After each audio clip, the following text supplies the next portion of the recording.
Excerpt from local newspaper. Ominous unknown killer still at large.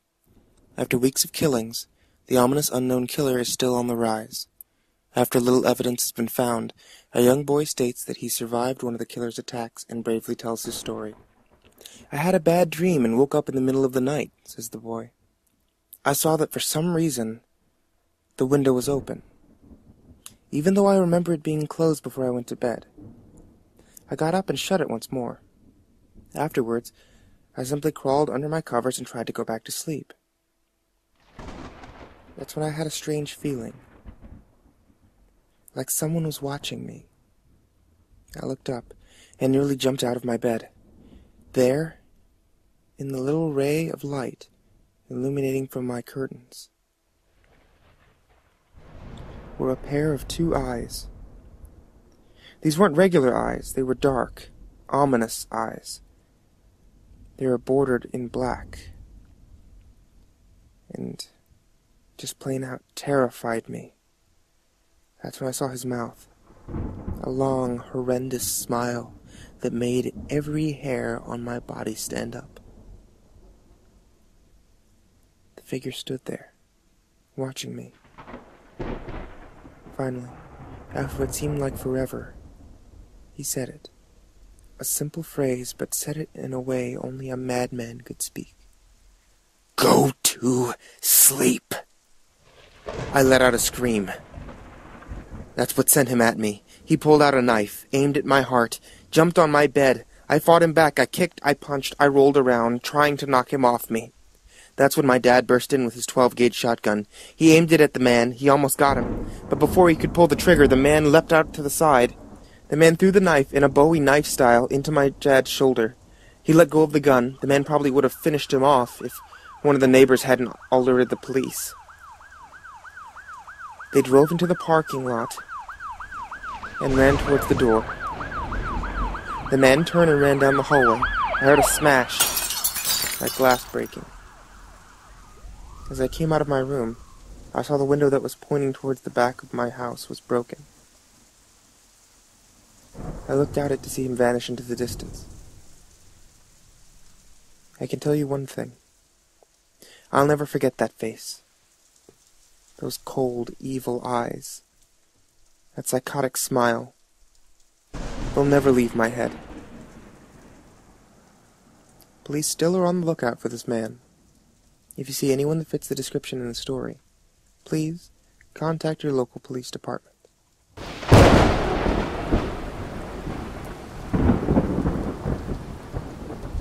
Jeff and his family had moved into the new neighborhood. His dad had gotten a promotion at work, and they thought it would be best to live in one of those fancy neighborhoods. Jeff and his brother Lou couldn't complain, though. A new, better house. What was not to love? As they were getting unpacked, one of their neighbors came by. "Hello," she said. "I'm Barbara. I live across the street from you.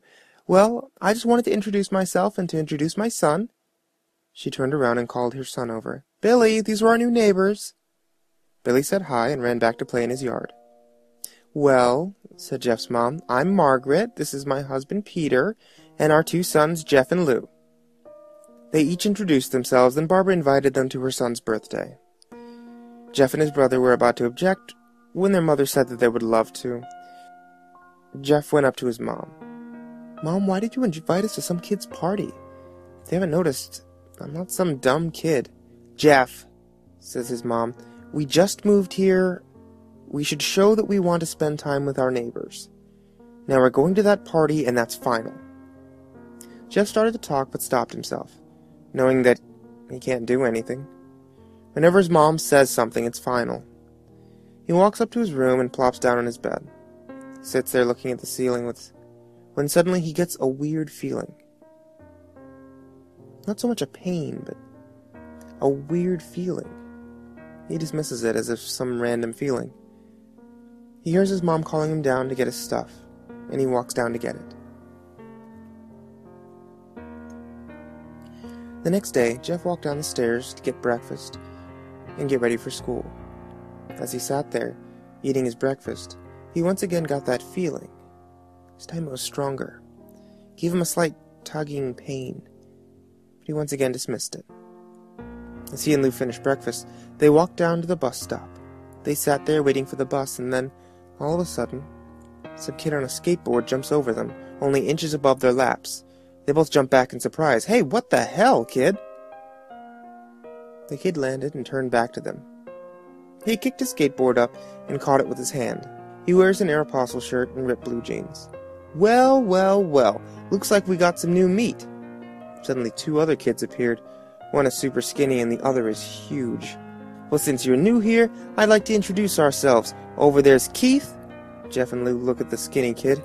He has a dopey face that you would expect a sidekick to have. And he's Troy. They look over at the fat kid. Talk about a tub of lard. This kid looks like he hadn't exercised since he was crawling. "And I," says the kid, "am Randy. Now, for all the kids in this neighborhood, there's a small price of bus fare, if you catch my drift." Lou stands up, ready to punch the light out of the kid's eyes, when his 2 friends pull a knife up at him.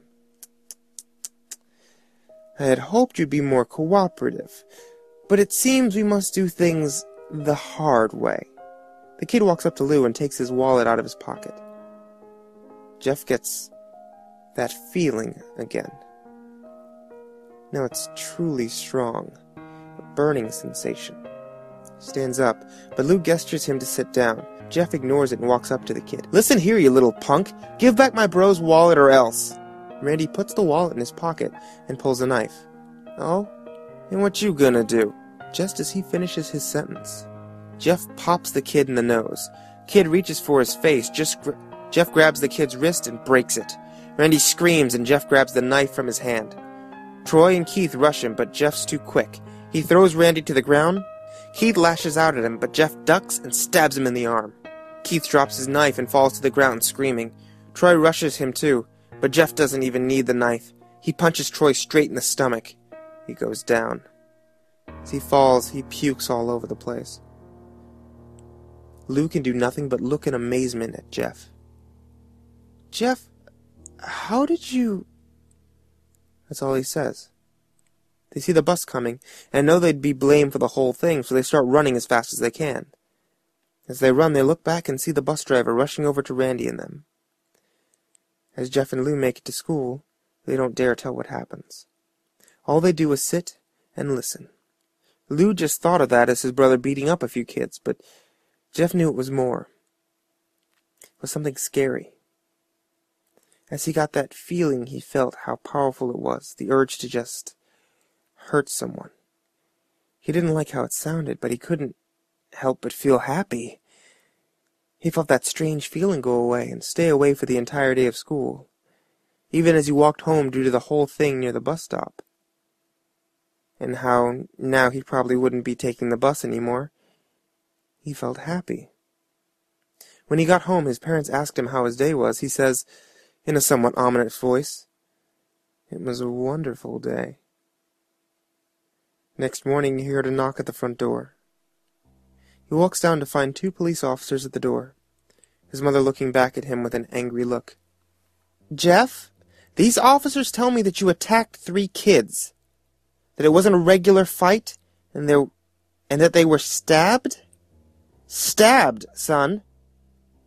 Jeff's gaze fell to the floor, showing his mother that it was true. "Mom, they were the ones who pulled the knives on me and Lou." "Son," says one of the cops, "we found 3 kids, 2 stabbed, 1 having a bruise on his stomach, and we have witnesses proving that you fled the scene. Now what does that tell us?" Jeff knew it was no use. He could say him and Lou had been attacked, but there was no proof it was not them who attacked first. They couldn't say that they weren't fleeing, because, truth be told, they were. So, Jeff couldn't defend himself, or Lou. "Son, call down your brother." Jeff couldn't do it, since it was him who beat up all 3 of the kids. "Sir, it was me. I was the one who beat up those kids. Lou tried to hold me back, but he couldn't stop me." The cop looked at his partner. They both nodded. "Well, kid, looks like a year in juvie." "Wait," says Lou. We all looked up to see him holding a knife. The officers pulled their guns and locked them on Lou. It was me. I beat up those little punks. Have the marks to prove it. He lifted up his sleeve to reveal cuts and bruises, as if he were in a struggle. Son, just put down the knife, said the officer. Lou held up the knife and dropped it on the ground, put his hands up and walked over to the cops. No, Lou, it was me. I did it. Jeff had tears running down his face. Huh, poor bro trying to take the blame for what I did. Well, take me away.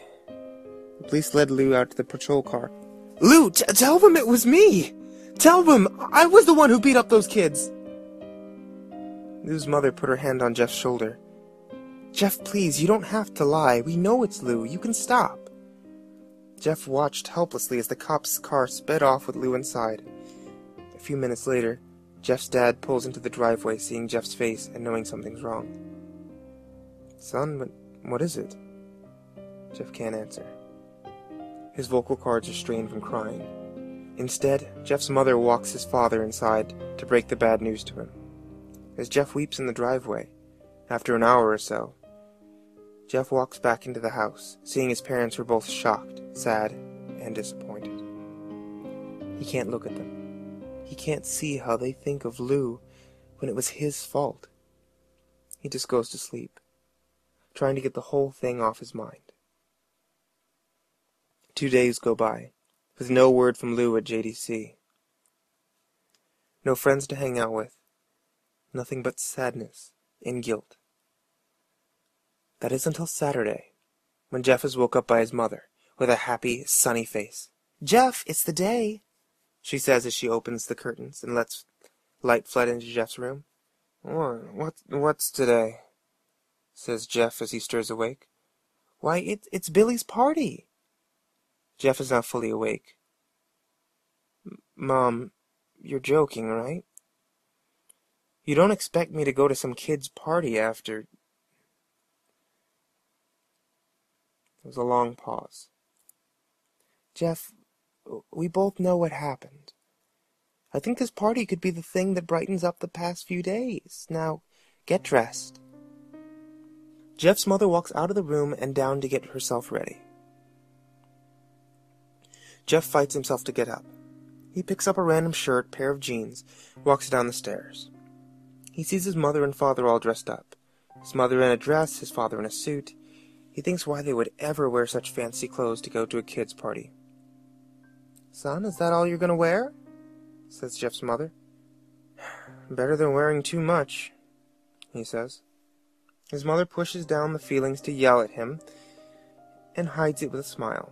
Jeff, we may be overdressed, but this is how you go if you want to make an impression, says his father. Jeff grunts and goes back up to his room. I don't have any fancy clothes, he yells down the stairs. Just pick something, says his mother. He looks around his closet for what he would call fancy, and he finds a pair of black dress pants he had for special occasions and an undershirt. He can't find a shirt to go with it, though. He looks around and finds only striped and patterned shirts, none of which go with dress pants. Finally, he finds a white hoodie.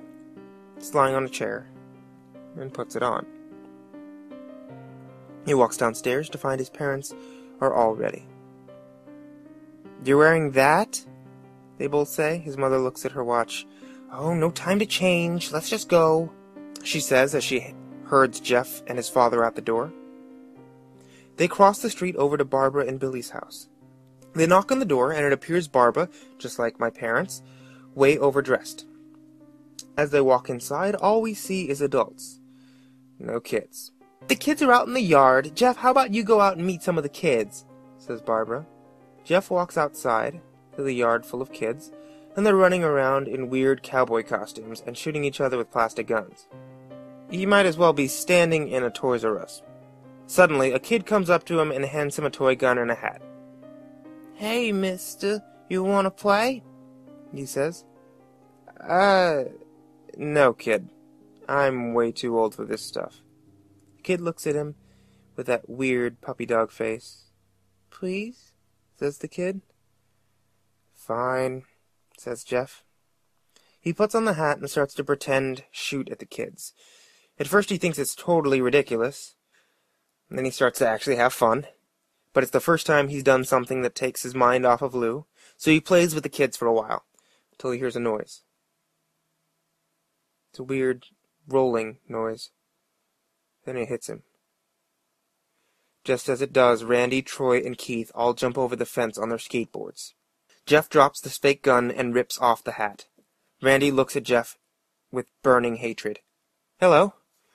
Jeff, is it? We have some unfinished business." Jeff sees the bruised nose on his face. "I think we're even. I beat the shit out of you, and you got my brother sent to JDC. "Oh no, I don't go for even. I go for winning. You may have kicked our asses that one day, but not today." As he said that, Randy rushes Jeff. They both fall to the ground. Randy punches Jeff in the nose, and Jeff grabs him by the ears and headbutts him. Jeff pushes Randy off of him, and both rise to their feet. Kids were screaming, parents were running out of the house. Troy and Keith both pull guns out of their pockets. "No one interrupts or guts will fly," they say. Randy pulls a knife on Jeff and stabs him in the shoulder. Jeff screams and falls on his knees. Randy starts kicking him in the face. After 3 kicks, though, Jeff grabs his foot and twists it, causing Randy to fall to the ground. Jeff stands up, walks towards the back door. Troy grabs him, though. "Need some help?" He picks Jeff up by the back of his collar and throws him through the patio door. As Jeff tries to stand, he is kicked down to the ground. Randy repeatedly starts kicking Jeff until he starts to cough up blood. "Come on, Jeff, fight me!" He picks Jeff up and throws him into the kitchen. Randy sees a bottle of vodka on the counter and smashes the glass over Jeff's head. "Fight!" He throws Jeff back into the living room. "Come on, Jeff! Look at me!" Jeff glances up, his face riddled with blood. "I was the one who got your brother sent to JDC, and now you're just gonna sit there and let him rot in there for a whole year? You should be ashamed." Jeff stands up. "Oh, finally you stand and fight." Jeff is now on his feet, blood and vodka on his face. Once again he gets that strange feeling, the one in which he hasn't felt for a while. "Finally, he's up," says Randy as he runs at Jeff. And that's when it happens. Something inside Jeff snaps. His psyche is destroyed. All rational thinking is gone. All he can do is kill. He grabs Randy and pile drives him into the ground. He gets on top of him and punches him straight in the heart. The punch causes Randy's heart to stop. Randy's gasping for breath. Jeff hammers down on him, punch after punch. Blood gushes from Randy's body until he takes one final breath and dies. Everyone's looking at Jeff now. The parents, the crying kids, even Troy and Keith. Although they easily break from their gaze and point their guns at Jeff. Jeff sees the guns trained on him and runs for the stairs. As he runs, Troy and Keith let out fire on him, each shot missing. Jeff runs up the stairs. He hears Troy and Keith follow up from behind. As they let out their final round of bullets, Jeff ducks into the bathroom. He grabs the towel rack and rips it off the wall. Troy and Keith race up, knives ready. Troy swings his knife at Jeff, who backs away, and bangs the towel rack against Troy's face. Troy goes down hard, and now all that's left is Keith. He's more agile than Troy, though, and ducks when Jeff swings the towel rack. He drops the knife, grabs Jeff by the neck. He pushes him against the wall. A thing of bleach falls down on top of us from the top shelf. It burnt both of them. They both started to scream. Jeff wiped his eyes as best he could. He pulled back the towel rack, swung it straight into Keith's head. As he lay there, bleeding to death, he lets out an ominous smile. "What's so funny?" asks Jeff. Keith pulled out a lighter and switches it on. "It's funny," he says, "is that you're covered in bleach and alcohol." Jeff's eyes widen as Keith throws the lighter at him. As soon as the flame made contact with him, the flames ignite the alcohol and the vodka. While the alcohol burned him, the bleach bleached his skin. Jeff let out a terrible screech as he caught on fire. He tried to roll out the fire, but it was no use. The alcohol made him a walking inferno. He ran down the hall, fell down the stairs. Everyone started screaming as they saw Jeff, now a man on fire, drop to the ground nearly dead. The last thing Jeff saw was his mother and other parents trying to extinguish the flame. And that's when he passed out. When Jeff woke up, he had a cast wrapped around his face. He couldn't see anything. He felt a cast on his shoulders, stitches all over his body. He tried to stand up, but he realized that there was some tube in his arm. When he tried to get up, it fell out. The nurse rushed in. "I don't think you can get out of bed just yet," she said as she put him back into the bed and reinserted the tube. Jeff sat there with no vision, no idea of what his surroundings were. Finally, after hours, he heard his mother. "Honey, are you okay?" she asked. Jeff couldn't answer, though. His face was covered. He was unable to speak. "Oh, honey, I have great news. After the witnesses told the police that Randy confessed of trying to attack you, they decided to let Lou go." That made Jeff almost bolt up, stopping halfway, remembering the tube coming out of his arm. "He'll be out by tomorrow. Then you two will be able to be together again." Jeff's mother hugged Jeff, says her goodbyes. The next couple of weeks were those where Jeff was visited by his family. Then came the day where his bandages were to be removed. His family were all there to see what he would look like. As the doctors unwrapped the bandages from Jeff's face, everyone was on the edge of their seats. They waited until the last bandage holding the cover over his face was almost removed. "Well, let's hope for the best," said the doctor. He quickly pulled the cloth, letting the rest fall from Jeff's face. Jeff's mother screamed at the sight of his face. Lou and Jeff's dad stare, awestruck at his face. What happened to my face?" Jeff said. He rushed out of bed and ran to the bathroom. He looked in the mirror and saw the cause of distress. His face. It's horrible. His lips were burnt to a deep shade of red. His face was turned into a pure white color. His hair singed from brown to black. He slowly put his hands to his face. It had a sort of leathery feel to it now. He looked back at his family, then back at the mirror. "Jeff," said Lou, "it's not so bad." "Not bad?" said Jeff. "It's perfect." His family were equally surprised. Jeff started laughing uncontrollably. His parents noticed that his left eye and hand were twitching. Jeff, are you okay?" "Okay? I've never felt more happy. Look at me. His face goes perfectly with me." He couldn't stop laughing. He stroked his face, feeling it, looking at it in the mirror. What caused this? He may recall that when Jeff was fighting Randy, something in his mind, some sanity snapped. Now he was left as a crazy killing machine. That is, his parents didn't know. "Doctor," said Jeff's mom, "is my son all right, in the head?" "Oh, yes, this is typical behavior for a patient that's had a very large amount of painkillers. If his behavior doesn't change in a few weeks, bring him back here. We'll give him some psychological testing." "Oh, thank you, doctor." Jeff's mother went over to Jeff. "Jeff, sweetie, it's time to go." Jeff looks away from the mirror. His face still formed into a crazy smile. "Okay, Mom." Jeff's mom took him by the shoulder and took him to get his clothes. "This is what he came in," says the lady at the desk. Jeff's mom looked down to see the black dress pants and white hoodie her son wore. Now they were clean of blood and now stitched together. Jeff's mother led him to his room and made him put his clothes on. And then they left, not knowing that this was their final day of life. That night, Jeff's mother woke to a sound coming from their bathroom. It sounded as if someone was crying. She slowly walked over to see what it was. When she looked into the bathroom, she saw a horrendous sight. Jeff had taken a knife and carved a smile into his cheeks. "Jeff, what are you doing?" asked his mother. Jeff looked over to his mother. I couldn't help but... I couldn't help... I couldn't keep smiling, Mommy. It hurt after a while. Now I can smile forever." Jeff's mother noticed his eyes, ringed in black. "Jeff, your eyes!" His eyes were bordered by black, seemingly never closing. I couldn't see my face. I got tired and my eyes started to close. I burned out the eyelids so I could forever see myself, my new face. Jeff's mother slowly started to back away, seeing that her son was going insane. What's wrong, Mommy?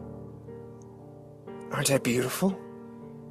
Yes, son, she said. Yes, you are. Let me go get Daddy so he can see your face. She ran into the room and shook Jeff's dad awake from his sleep. Honey, get the gun, She stopped as she saw Jeff in the doorway holding the knife. Mommy, you lied. Not the last thing they heard as Jeff rushed them with the knife, gutting both of them. His brother Lou woke up, startled by some noise. He didn't hear anything else, so he just shut his eyes and tried to go back to sleep. As he was on the border of slumber, he got the strangest feeling that someone was watching him. He looked up before Jeff's hand covered his mouth. He slowly raised the knife, ready to plunge it into Lou. Lou thrashed here and there, trying to escape Jeff's grip. Shh, I said. Just go to sleep.